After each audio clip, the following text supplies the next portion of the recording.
You're carrying my child?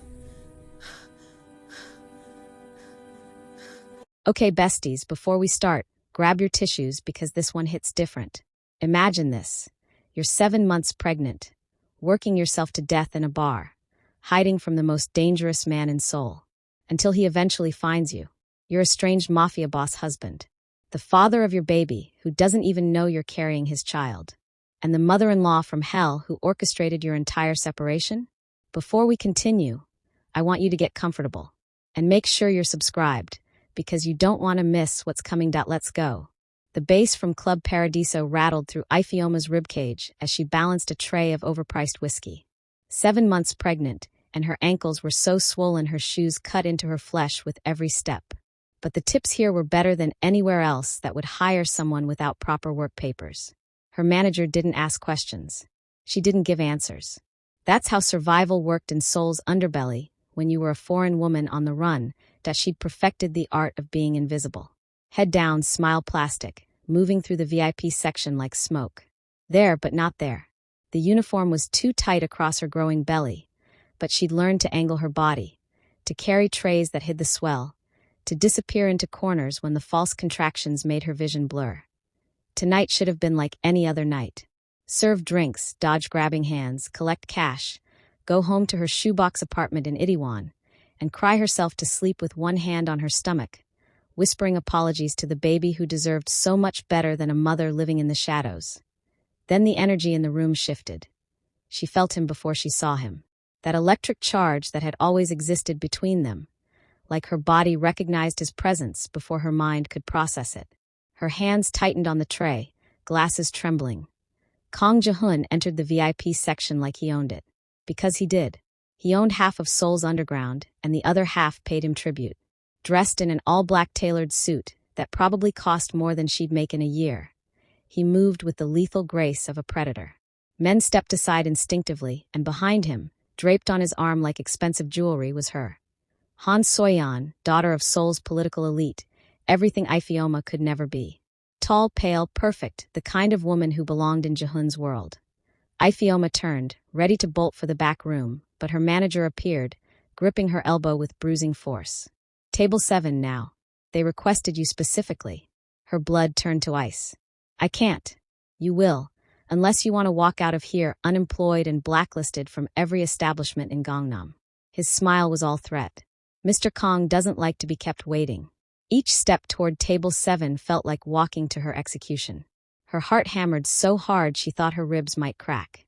The baby kicked, sensing her panic, and she pressed one hand to her belly, trying to soothe them both. She reached the table, forced herself to look up. Jaehoon's eyes were already on her.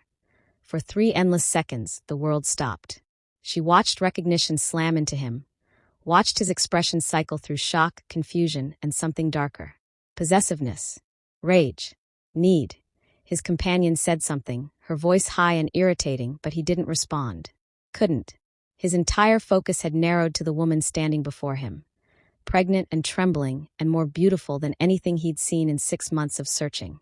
You, he breathed, and the single word carried enough weight to crush continents. Your drinks, sir.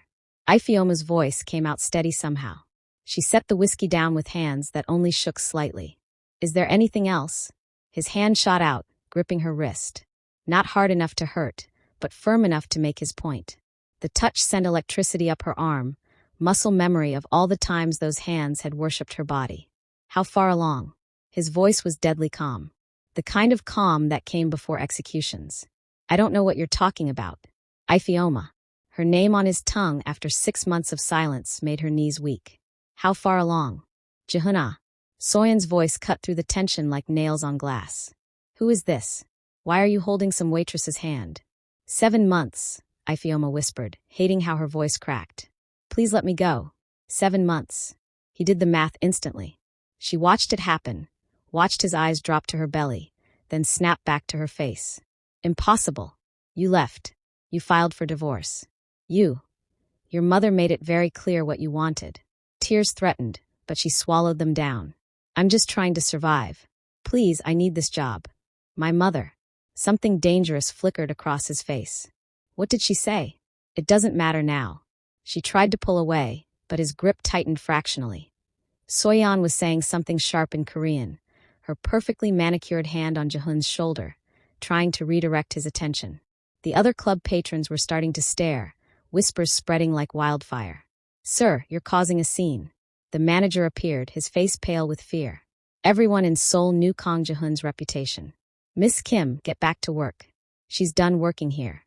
Jehun stood, his 6-foot frame towering over everyone. "Effective immediately." "You can't just," Ifeoma started. "Watch me." He pulled out his phone, made one call, spoke in rapid Korean. When he hung up, his attention returned to the manager. "Consider this place under new ownership. As of 5 minutes ago, you're fired. The rest of the staff gets proper contracts and living wages starting tomorrow. Security will escort you out." "Jehun, what are you doing?" Soyeon's voice rose shrilly. "We're supposed to be having dinner." Plans changed. He didn't even look at her, his eyes never leaving Ifeoma's face.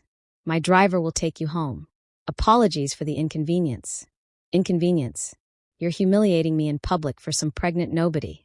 "Careful." The word was soft but carried enough menace to make Soyeon step back. "That's my wife you're insulting." "Ex-wife," Ifeoma interjected desperately. "We're divorced, remember? You moved on. I moved on. There's nothing left between us. We'll discuss the validity of that divorce later." His hand moved to the small of her back, proprietary and protective. "Right now, you're exhausted, pregnant, and clearly haven't eaten properly in weeks. We're leaving. I'm not going anywhere with you." "Yes, you are." His voice dropped lower, intimate despite the public setting. "Because you're swaying on your feet, because your manager just got fired for exploiting you, and because carrying my child while working yourself into the ground ends tonight. Argue later. Let me help you now." She wanted to fight, to maintain her independence, to prove she didn't need him. But her feet were bleeding in cheap heels. Her back ached so badly she could barely stand. And the baby was doing gymnastics against her ribcage. She was so tired of struggling alone. "Fine," she whispered. "But this doesn't mean anything. We'll see about that." His car was waiting outside, a black Genesis with windows so tinted they looked like voids. He helped her inside with unexpected gentleness, his hand supporting her elbow, careful of her swollen belly. The interior smelled like leather and his cologne, bringing back memories she'd tried so hard to bury. They drove in silence through Seoul's neon-soaked streets. Ifeoma kept her face turned to the window, watching the city blur past. She could feel his eyes on her, heavy and searching. "Where have you been?" His voice finally broke the quiet. "I searched everywhere. Private investigators, police contacts, every favor I could call in. You vanished like you never existed." That was the point. "Why?" The single word carried 6 months of pain. "We had problems, yes. My work was demanding. But you were my wife, Ifeoma. You don't just leave without a word. Your mother told me you wanted me gone." The words burst out before she could stop them. "She said I was an embarrassment, that you'd been seeing other women. Women like Soyeon, who actually fit into your world. She had divorce papers with your signature. She paid me money to disappear quietly. Said if I really loved you, I'd let you go." The car swerved slightly as Jehun's hands clenched the steering wheel. "She said what?" "She showed me photos. You with other women at galas, business dinners, charity events. All perfectly respectable Korean women from good families. She said you were too polite to tell me yourself that I'd been a mistake. I never signed divorce papers." His voice shook with barely controlled fury. "I refused. Told her I'd die before I let you go. She forged my signature, filed them without my knowledge." Ifeoma's head snapped toward him. "What?" "I came home one day, and everything you owned was gone. Your clothes, your photography equipment, the ridiculous collection of plants you insisted on keeping by every window. Just gone." His jaw clenched. "My mother claimed she had no idea where you went. Cried about how she'd tried to convince you to stay, but you were determined to leave. And like an idiot, I believed her initial story before I started investigating and realized nothing added up. She lied to both of us," Ifeoma whispered, the realization settling over her like lead. "She manipulated us both because she's a classist woman who thinks being pure Korean is the only thing that matters." Jehun pulled into an underground garage, his movements sharp with rage. "She'll pay for it. But first, we deal with you. With us. With our child." The penthouse was exactly as she remembered. Modern, minimalist, expensive. Floor-to-ceiling windows overlooking Seoul's glittering skyline. But things were different now. Her photographs still hung on the walls. Her books were still organized by color on the shelves. The plant collection she'd started had grown, clearly maintained with care. "You kept everything," she said, emotion clogging her throat. "Of course." He shrugged off his jacket, loosened his tie. "You're my wife. Why would I get rid of your things?" "Because you thought I left you. I knew you'd come back." His eyes found hers. "Or I'd find you. Either way, this was always your home." She wanted to argue, to point out all the ways this couldn't work. Instead, exhaustion crashed over her in waves. Her knees buckled and suddenly he was there, catching her before she fell. "When did you last eat?" he demanded, guiding her to the couch. "This morning." Maybe. Fury and concern warred across his face. "Ifioma, you're 7 months pregnant. You should be eating constantly. Hard to afford food when rent takes everything and tips barely cover utilities." She hated how defensive she sounded. "I was doing the best I could. Your best shouldn't have to be starving." He disappeared into the kitchen, returning with water, fruit, cheese, crackers. "Eat all of it. We'll order proper food after." She ate because her stomach was eating itself, because the baby needed nutrients, because fighting felt like too much effort. He watched her with an intensity that made her skin prickle, his jaw tight with emotion he was clearly struggling to contain. "I looked for you," he said quietly. "Every day. Tore this city apart.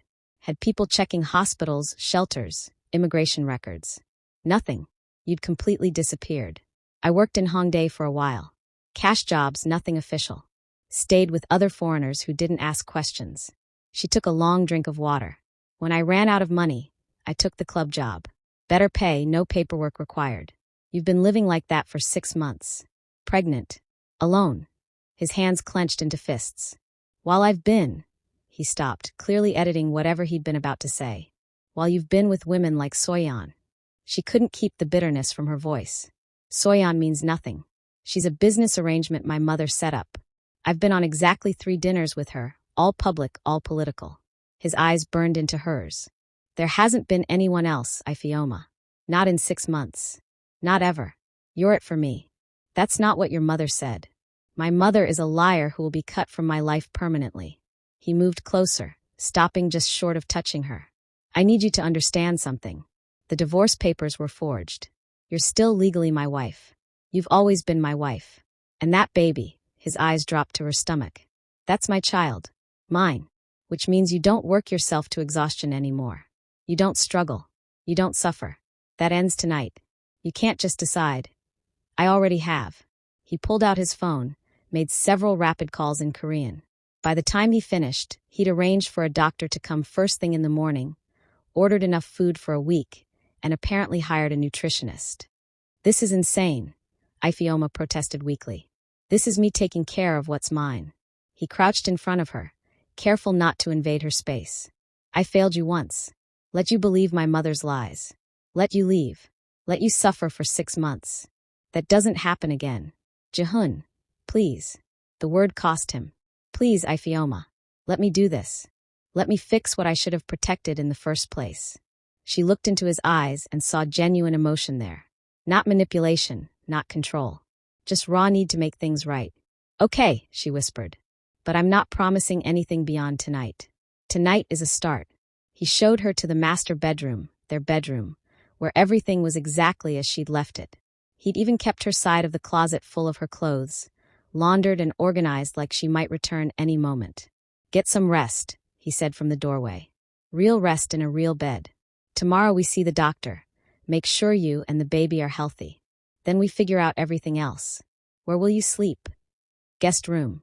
"I'm not assuming anything."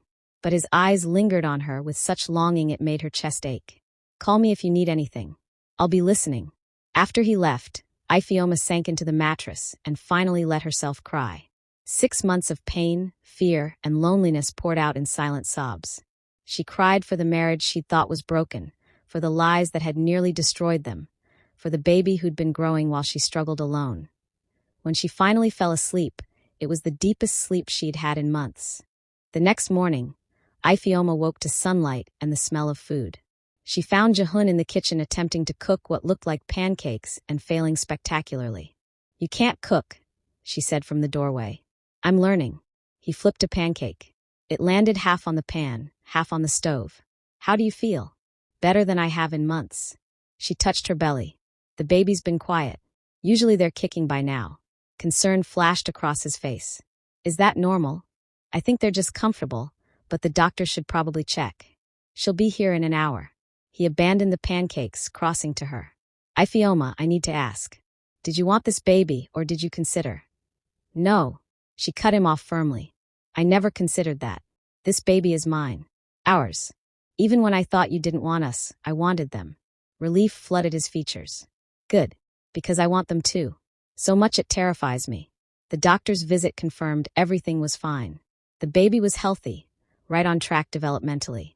Ifioma was malnourished and exhausted, but nothing that proper care couldn't fix. You've been very lucky, Dr. Park said seriously.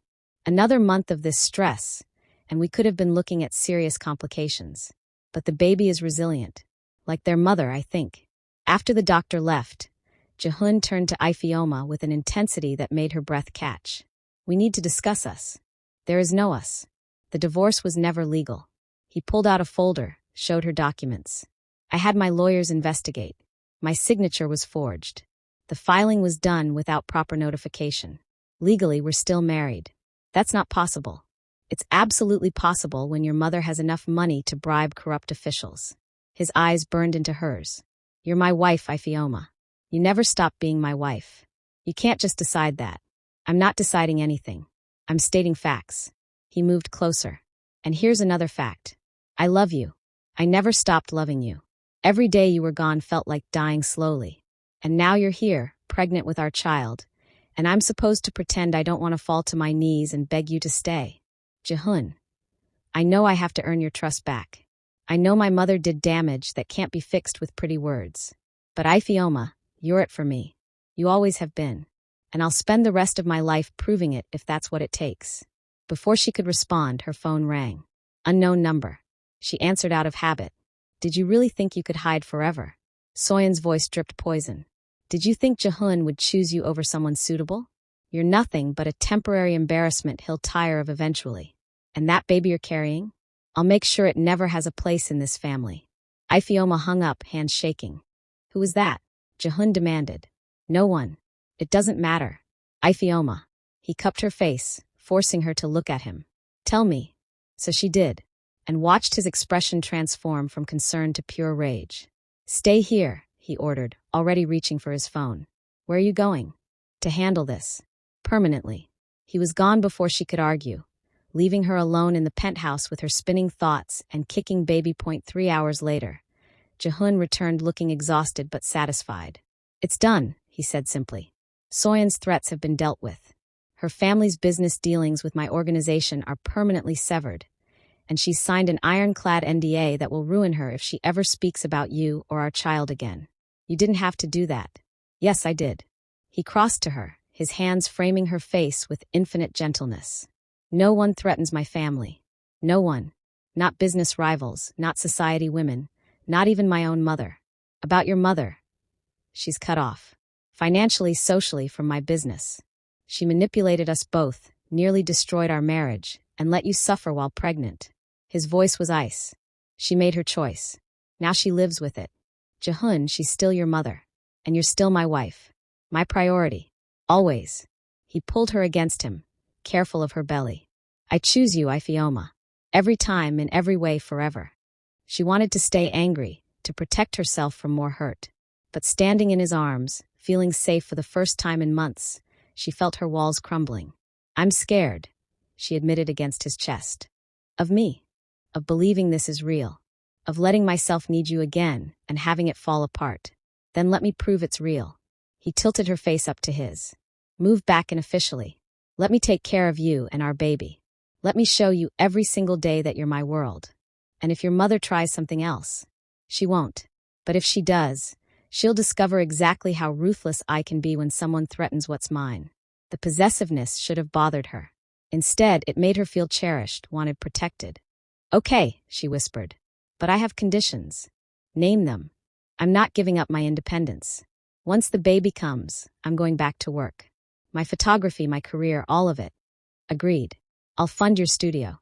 Best equipment, best location, whatever you need. I'm not taking your charity. It's not charity. It's an investment in my wife's talent. He smiled slightly. Also non-negotiable.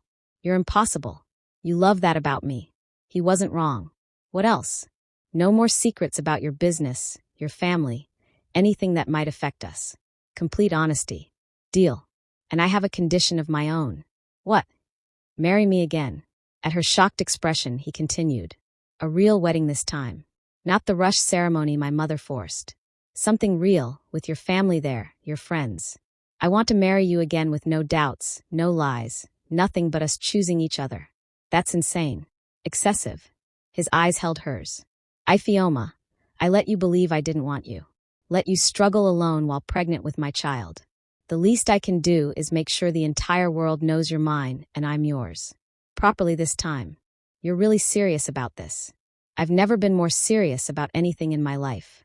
She looked at this man who'd torn soul apart searching for her, who'd cut off his own mother for manipulating them, who looked at her pregnant belly like it contained the universe. Ask me properly, she said softly that he dropped to one knee right there, his hands gentle on her belly. Ifioma, love of my life, mother of my child, woman who makes me want to be better than I am. Will you marry me again? For real this time? Will you build a life with me, raise our baby together, and let me spend every day proving I'm worthy of you? You're already worthy. She touched his face. You always were. I just couldn't see it through your mother's lies. Is that a yes? It's a yes. He stood, pulling her into a kiss that tasted like second chances and new beginnings.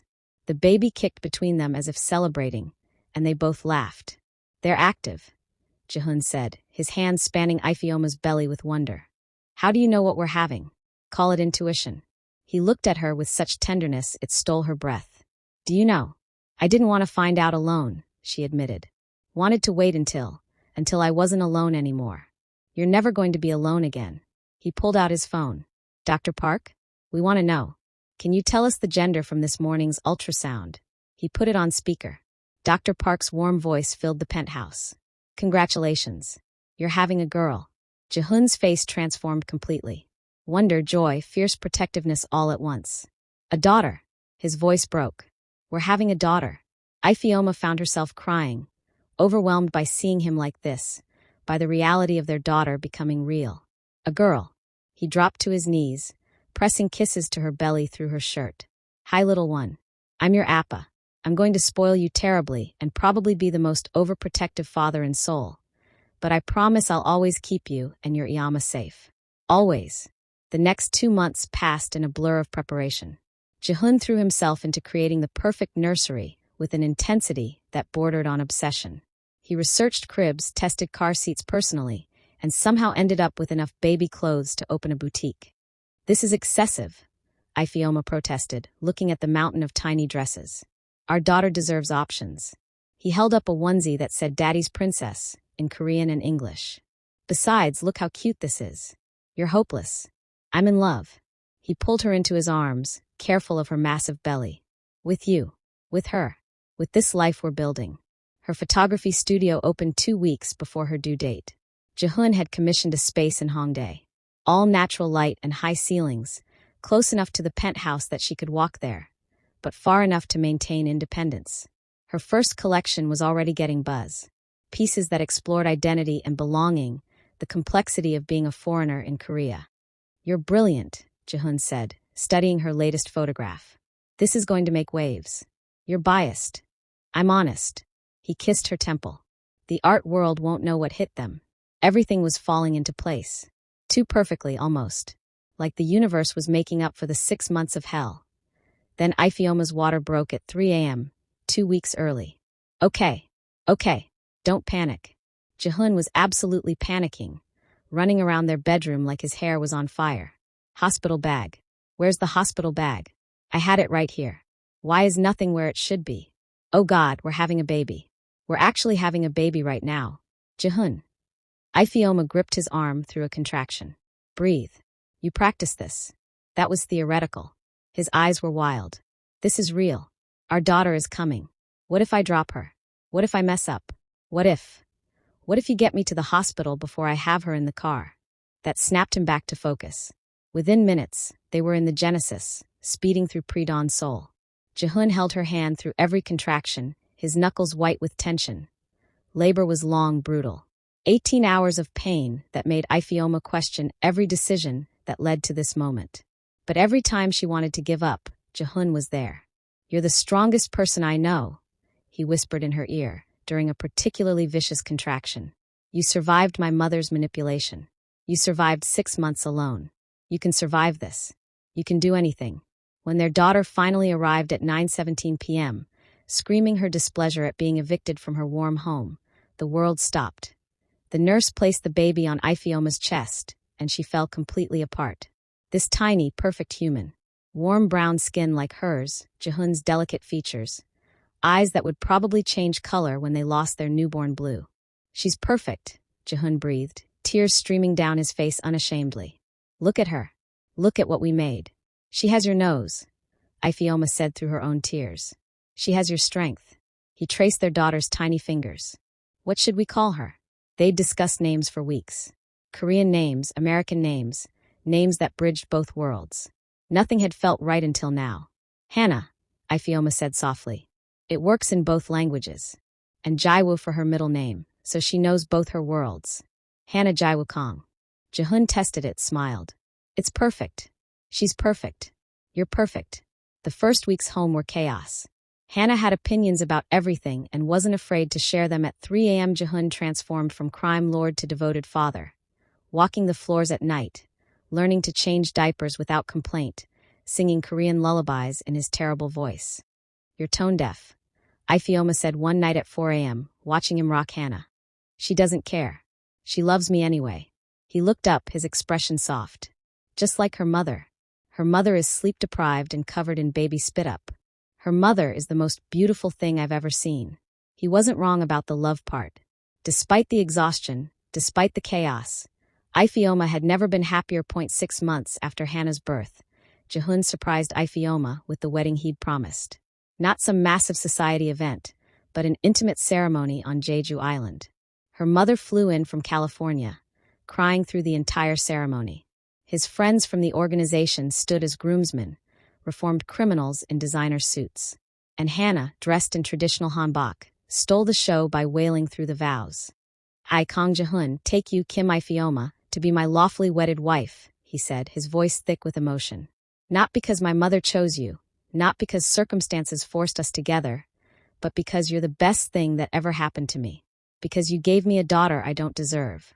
Because you love me despite knowing exactly who and what I am. I promise to spend every day being worthy of that love." Ifeoma's vows were equally tear-soaked. "I, Kim Ifeoma, take you, Kang Jehun, as my husband. Again. For real this time. Because you fought for us when I'd given up. Because you proved that love is stronger than manipulation. Because you're not perfect, but you're perfect for me. I choose you. Every day. Forever." When they kissed, Hannah chose that moment to scream at maximum volume, making everyone laugh. "She's already protective," Jehun murmured against Ifeoma's lips. Learned from her father. The reception was joyful, chaotic, full of love. Jehun's mother had tried to come, sending elaborate apologies and gifts. He'd returned everything unopened. Some betrayals couldn't be forgiven. Not when they'd nearly cost him everything that mattered. 2 years later, Ifeoma stood in her expanded studio, now an internationally recognized space for cross-cultural photography. Her collections sold out within hours. Museums were calling. She'd built something real, something hers. Jehun appeared in the doorway, Hannah balanced on his hip. She was 2 now, bilingual and absolutely certain she ruled the universe. She reached for Ifeoma with chubby arms. "Yama, Appa says we have surprise." "Does he now?"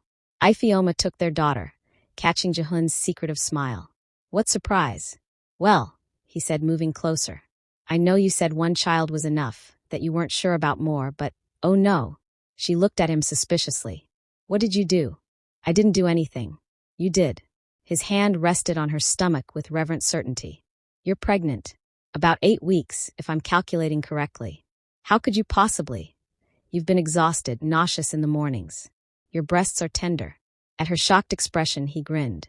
"I pay attention to your body, Jagia. Know it better than my own." She wanted to be annoyed by his certainty. Instead, she realized he was right. The signs had been there. She'd just been too busy to notice. We're having another baby, she whispered. We're having another baby. He pulled her and Hannah into his arms carefully. Our family keeps growing. Baby. Hannah clapped. I want sister. We'll see what we get. Jihun laughed. But yes, you're going to be a big sister. Think you can handle that? I protect baby. Like Appa protect. That's my girl. 9 months later, they welcomed their son at sunrise. The delivery was easier this time, faster. When the doctor placed him on Ifeoma's chest, Jihun wept openly again. A son, he breathed. We have a son. The baby had Ifeoma's features more prominently, fuller lips and nose, Jihun's bone structure. Another perfect blend of their worlds. They named him Daniel Miho Kong. Daniel for her American heritage, Miho for his Korean roots. Hannah was fascinated and slightly jealous of her baby brother. She touched him with exaggerated gentleness, mimicking her father's carefulness. Baby small, she observed in Korean. You were that small once, Ifeoma said, pulling her daughter close. Now you're the big sister. I big sister. I protect. That's right. Jihun sat with both children. You're the big sister now. That's an important job. Life settled into beautiful chaos. 2 kids under 3, a thriving photography career, Jihun's businesses going increasingly legitimate. They were building something real, something lasting. 5 years after Jihun found Ifeoma working at that club. They celebrated their actual 10th anniversary, counting from their original forced wedding. Because, as Jihun insisted, every moment counted, even the painful ones. Their penthouse was controlled chaos. Hannah, now 7, was already showing artistic talent, always covered in paint. Daniel, 5, was quieter, more analytical, clearly inheriting his father's strategic mind. And their youngest, 3-year-old Sophia, was pure chaos in tiny human form. 3 kids, Ifeoma said, watching Jihun referee a pillow fight while trying to answer business calls. How did we end up with 3 kids? You're beautiful and I have zero self-control around you. He ducked a flying pillow. Also, we're apparently very fertile as a couple. She laughed, the sound filling their home. Her studio had expanded to 5 countries. Jihun's empire was completely clean now. No blood money, no violence. They'd built something remarkable together. Do you ever regret it? Jihun asked that night after the kids were finally asleep. All the pain we went through to get here. Ifeoma considered it. The manipulation, the lies, the 6 months pregnant and alone, the fear, all the struggle. No, she said finally. Because all of it led here. To us. To our family. I'd walk through fire again to get to this moment. So would I. He pulled her close on their balcony, overlooking the city that had witnessed their entire story. You're my miracle, Ifeoma. The impossible thing that saved me from becoming a complete monster. And you're mine. My dangerous man who turned out to be my fairy tale. They stood together as souls sparkled below. 2 people who'd been torn apart by lies and manipulation, who'd found a love that conquered everything thrown at them. Their journey had been anything but simple, but it had been theirs, and it had been worth every painful step. Thanks for watching, besties. If you enjoyed this story, I want you to hit the like button and make sure to subscribe. Do well to rate our video in the comment section on a scale of 1 to 10.